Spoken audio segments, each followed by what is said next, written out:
Assalamualaikum warahmatullahi wabarakatuh. Perkenalkan, nama saya Diva Zalfana Zoksuma dengan PM 23 angka terakhir 031 di matkul auditing yang diampu oleh Ibu Niken Kusumawardhani. Saya akan mempresentasikan materi mengenai laporan hasil audit. Langsung saja masuk ke materinya. Yang pertama ada pelaporan hasil audit. Pelaporan hasil audit merupakan tahap akhir kegiatan audit. Laporan harus sesuai dengan norma pemeriksaan. Penyusunan laporan hasil audit juga harus mempertimbangkan dampak psikologis, terutama yang bersifat dampak negatif bagi audit, pihak ketiga dan pihak lain yang menerima laporan tersebut. Dampak psikologis dalam tahapan persiapan audit dan pelaksanaan audit dapat ditanggulangi pada waktu berlangsungnya audit. Dampak psikologis dari laporan hasil audit, penanggulangannya akan lebih sulit karena yang pertama, waktu audit sudah selesai. Yang kedua, laporan merupakan salah satu bentuk komunikasi tertulis formal sehingga auditor tidak dapat mengetahui reaksi audit secara langsung, serta yang ketiga adalah laporan telah didistribusikan kepada berbagai pihak sehingga semakin banyak pihak yang terlibat.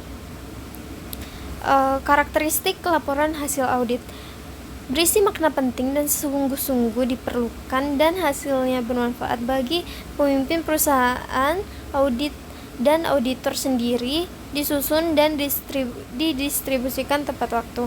Yang pertama ada ketepatan dan kecukupan bukti pendukung, menyajikan temuan dan rekomendasi atau usul solusi dengan nada yang konstruktif, bersifat pencerahan, tidak mendorong permusuhan. Temuan yang ditulis mempunyai sifat meyakinkan, disajikan secara jelas dan sederhana, hindari penggunaan kata-kata atau istilah-istilah teknis yang mungkin tidak selalu dimengerti oleh pembaca atau dengan singkatan-singkatan yang belum dikenal umum.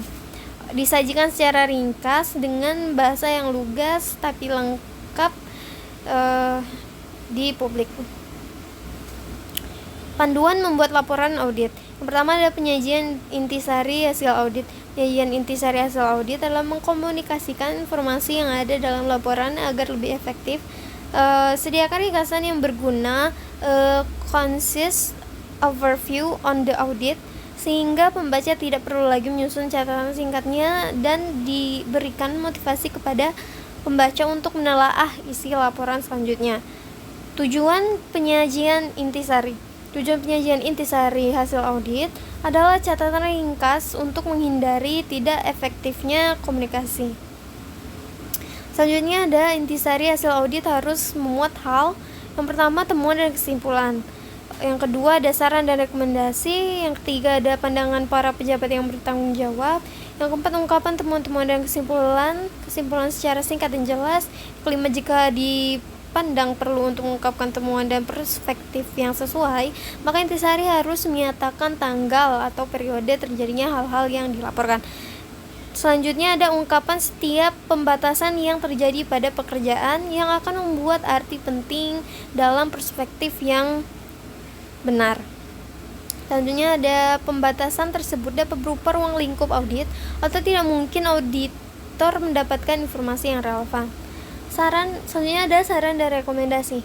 Yang pertama, harus dinyatakan secara jelas dan ringkas agar diperhatikan atau dapat merancang tindakan pihak yang bersangkutan. Yang kedua, pandangan atau tanggapan komentar dari pejabat objek audit yang berhubungan dengan temuan dan kesimpulan auditor tersebut juga harus atau perlu dinyatakan dengan jelas di intisari, terutama pandangan yang sifatnya berlawanan dengan pandangan auditor.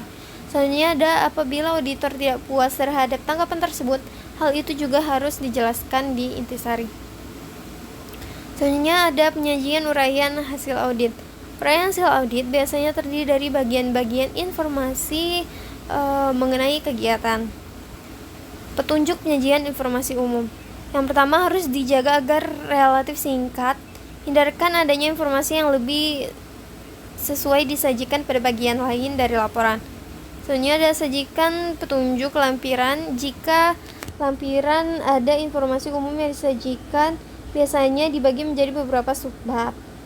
Selanjutnya ada informasi mengenai sifat audit diperlukan untuk mengkomunikasikan temuan-temuan secara jelas atau menempatkan dalam perspektif yang benar. Informasi mengenai sifat audit. Yang pertama, sifat audit, apakah audit keuangan atau audit operasional atau audit khusus. Selanjutnya ada ruang lingkup audit, periode yang dicakup dalam audit atau saat terjadinya kondisi yang dilaporkan.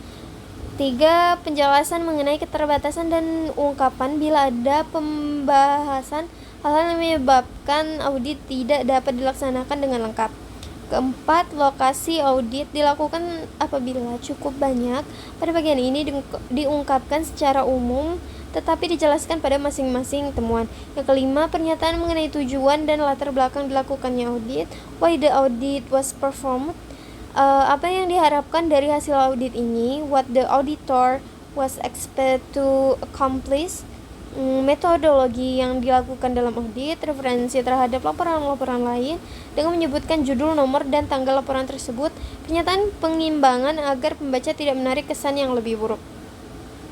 Selanjutnya ada pengumpulan bahan bukti audit dapat dilakukan dengan berbagai instrumen, yaitu antara lain yang pertama pengamatan atau observasi, kedua wawancara atau tanya jawab, yang ketiga penelaahan atau studi dokumentasi, yang keempat penelusuran transaksi dan dokumen sumber yang digunakan dalam kegiatan, yang kelima tes atau pengujian terhadap suatu prosedur kerja, yang keenam pengujian program dapat dilakukan dengan cara mengkaji diagram, yang ketujuh audit dapat dilakukan dengan audit with computer, audit around the computer, and audit through the computer.